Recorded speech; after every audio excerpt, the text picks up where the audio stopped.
Bună dragilor și bine ați venit la o nouă filmare. De această dată te invit la două citiri de tarot, în cadrul cărora vreau să văd ce urmează în viața ta personală, pe dragoste, în familie, în viața ta privată, în general vorbind, în următoarea săptămână, din momentul în care tu vizionezi acest videoclip. Este important momentul în care ai găsit citirea, nu momentul în care aceasta a fost postată. Și avem numărul 1, piatra galbenă, cu acest tarot. Numărul 2, piatra roz, cu acest tarot. Așadar, te invit să îți alegi un număr, poți să asculți un număr pentru tine, un număr pentru altă persoană, fix cum simți, fix așa procedezi. Și acestea fiind spuse, hai să vedem puțin ce urmează. Ne vedem la numărul sau la numerele alese de tine. Bine ați revenit, dragii mei, cei care ați ales numărul 1, piatra galbenă. Să vedem acum care este situația ta în momentul de față, în plan personal.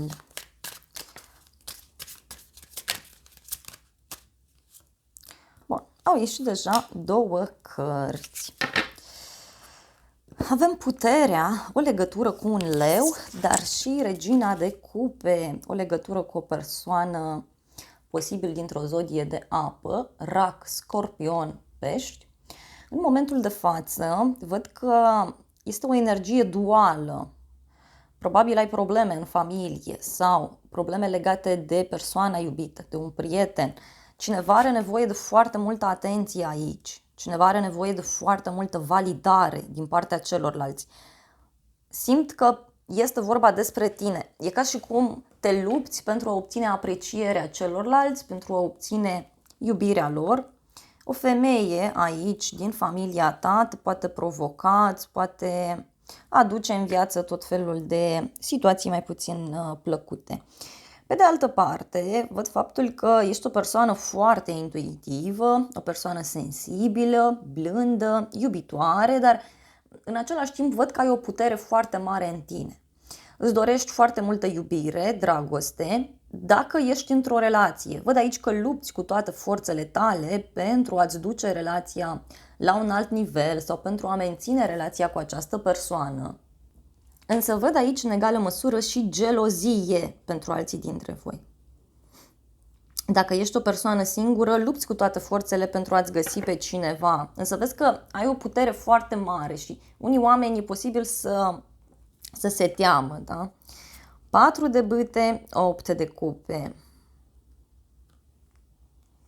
Este un eveniment aici în viața ta care presupune o transformare.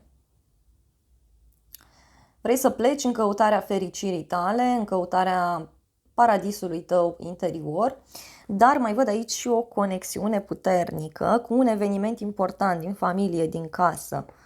Pentru cei care vă aflați într-un triunghi amoros, pentru că știu că sunt și astfel de cazuri, pentru că îmi scrieți în comentarii, ești foarte pregătit să lași deoparte problemele din cadrul relației și să mergi mai departe, împreună cu această persoană. Hai să vedem în viitorul apropiat ce se întâmplă. În viitorul apropiat văd aici că va fi nevoie să te ocupi de două lucruri. Adică să mergi în două locuri, să ajuți două persoane apropiate, iar dacă ești într-o relație cu cineva, va fi nevoie să ajuți această persoană, va fi nevoie să încerci să o convingi de ceva anume. În următoarea perioadă nu te văd nici bine, nici rău, adică încerci să-ți echilibrezi aici lucrurile. Dacă ești o persoană singură, văd că apare iarăși teama, senzația de abandon, senzația că nu-ți mai găsești pe nimeni, însă lucrurile se rezolvă, da? Se rezolvă.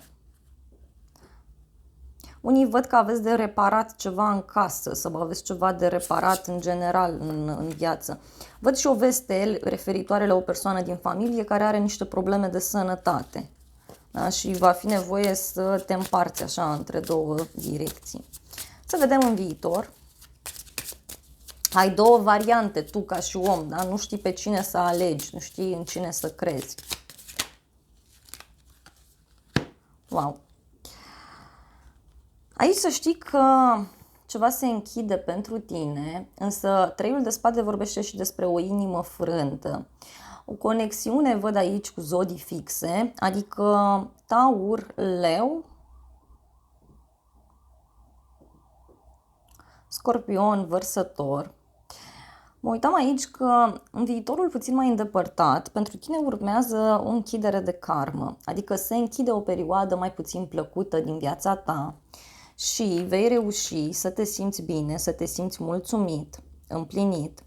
Chiar dacă inițial nu vei dori să renunți la această situație. Totuși lumea vorbește despre o bucurie, vorbește despre un moment înalt pentru tine. 7 de spade, 8 de cupe, 8 de spade. Văd aici că trebuie să renunți la cineva sau la ceva anume și acest aspect nu îți va plăcea ție, însă este ca o binecuvântare pentru tine dacă tu alegi să renunți.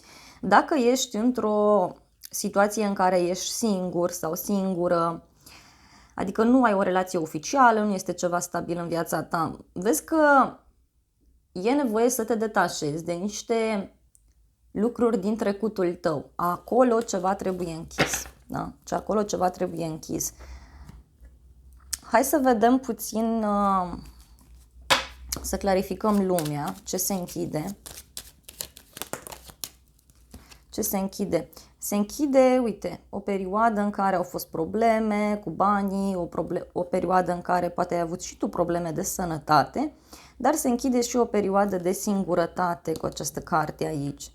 Se închide o perioadă mai puțin plăcută din viața ta. Vei afla niște informații, văd aici, în cadrul unei discuții pe care o vei avea, dar văd că cineva află de o relație sau cineva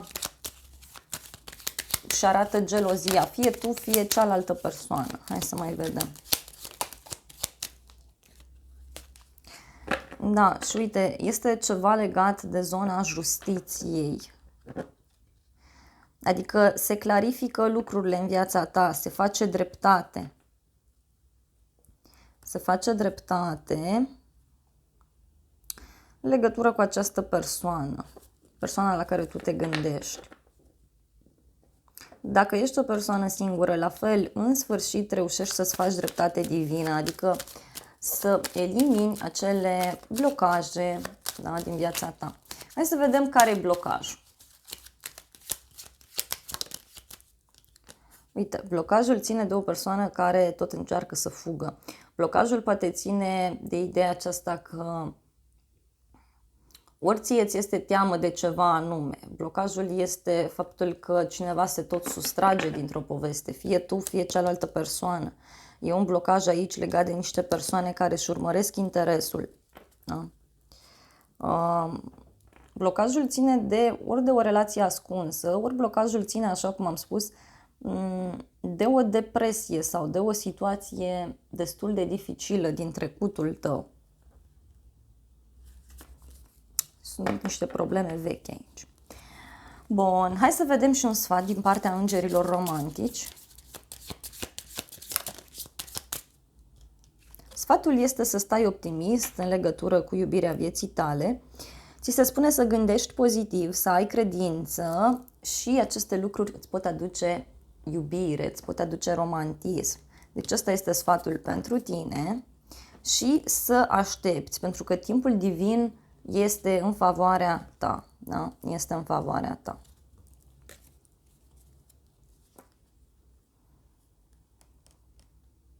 În unele cazuri este și ceva legat de carieră, de bani, de o separare, adică tu treci printr-o transformare destul de mare.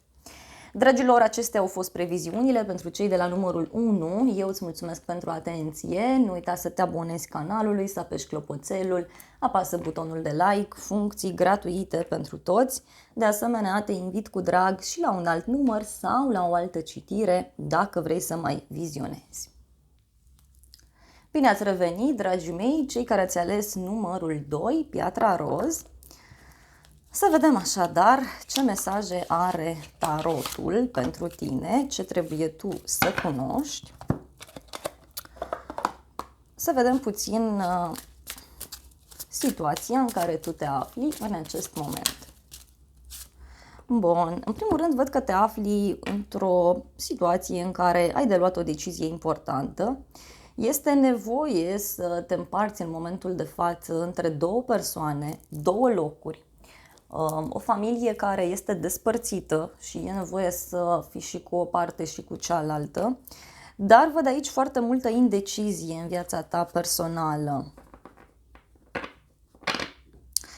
Dacă ești o persoană singură, văd că stai și analizezi foarte, foarte mult comportamentul celorlalți oameni, analizezi foarte mult persoana pe care tu o cunoști, da? Pentru că, uite, ești aici probabil și puțin critic din fire, da? Ești într-o perioadă în care vezi lucrurile extraordinar de profund.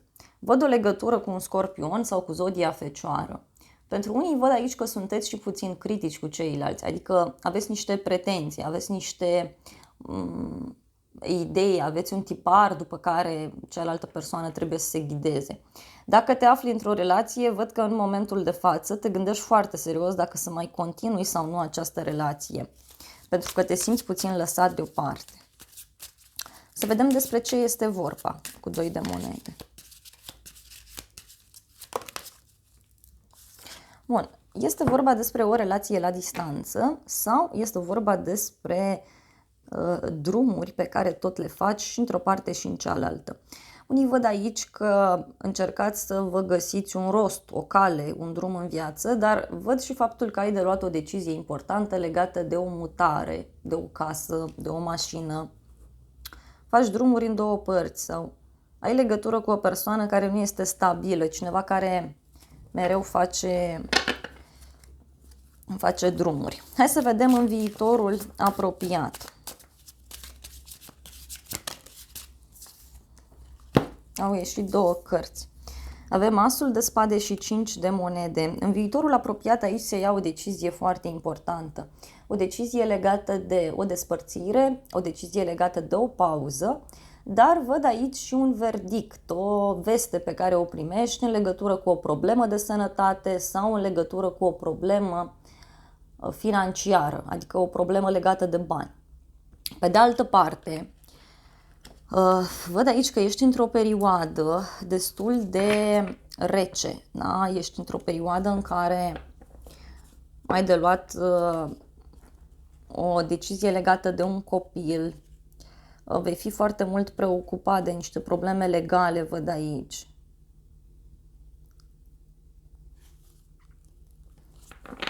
Dacă ești într-o relație cu cineva, să știi că această stare de indecizie se finalizează în urma unui drum, dar această decizie presupune abandon, presupune și să ai foarte multă credință. Dacă ești o persoană singură, apare cineva, este o persoană care are foarte mari probleme, atunci când o vei cunoaște, are legătură cu zona medicală sau are legătură cu banii, are niște probleme, este proaspăt dat afară de la muncă sau este o persoană care s-a despărțit de curând. Hai să vedem în viitorul puțin mai îndepărtat ce urmează. Iar dacă ai copii, atenție la starea de sănătate a acestora. Hai să vedem în viitorul apropiat.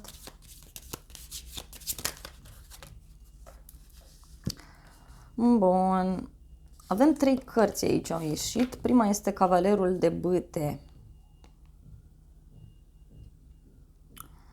În viitorul puțin mai îndepărtat văd o aventură care ți se va propune sau, mai bine spus, văd o petrecere la care mergi.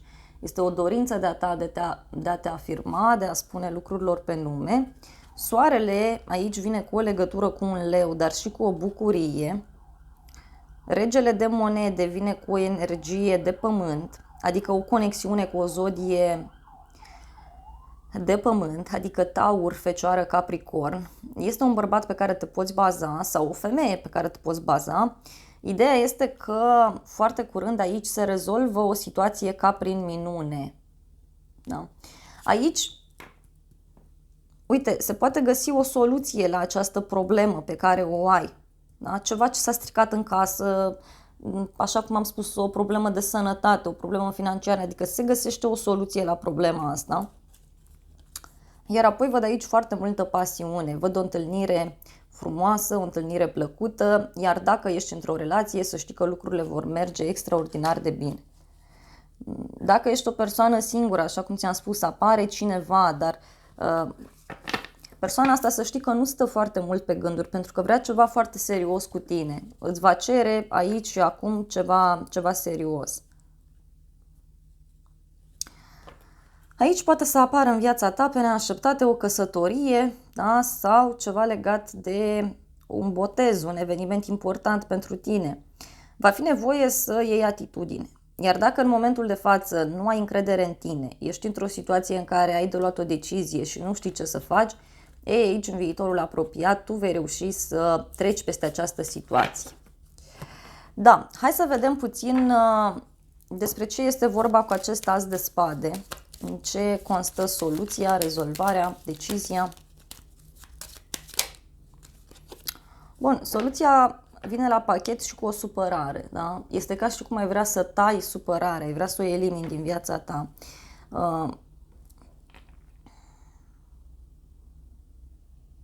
Simt aici că în unele cazuri mai este cineva în relație, ori un prieten care se bagă, ori cineva din familie, ori chiar mai este o persoană în relația ta. Deci aici este o situație, ceva ce se petrece. Da?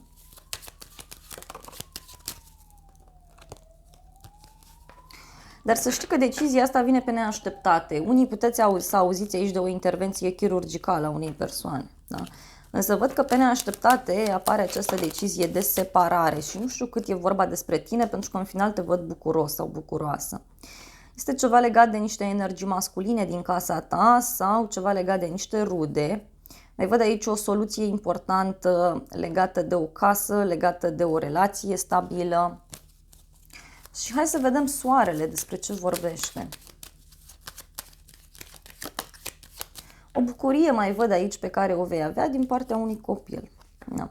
Uite, soarele vorbește despre o gândire pozitivă, despre o persoană importantă, cunoscută, dar și despre o bucurie neașteptată pe care tu o intuiești. Să vedem și un sfat din partea îngerilor romantici pentru tine, ce trebuie să cunoști. Sfatul este să ai foarte mare atenție la steagurile roșii și anume să fii atent la acele semne care ți se arată ție, pentru că sunt anumite probleme. Da? Sunt anumite probleme. Trebuie să te eliberezi, nu știu, ai niște credințe, ai niște idei aici care nu sunt corecte și trebuie să te eliberezi de ele. Poate să fie o diferență de cultură, de religie între voi. Dar uite, mie aici mi-arată cuvântul căsătorie și mi se spune că dragostea ta va merge la un alt nivel. La un alt nivel. Bun, dragilor, cam atât. Acestea au fost previziunile pentru cei de la numărul 2. Eu îți mulțumesc pentru atenție, te îmbrățișez cu mare drag și nu uita să te abonezi canalului, să apeși clopoțelul, apasă butonul de like, funcții gratuite pentru toți. Și de asemenea te invit cu drag și la o altă citire dacă vrei să mai vizionezi. Îți doresc să ai parte de o zi sau de o seară cât mai frumoasă. Dragilor, acestea au fost previziunile pentru cele două numere. Eu îți mulțumesc pentru atenție și îți doresc să ai parte de o zi sau de o seară cât mai frumoasă.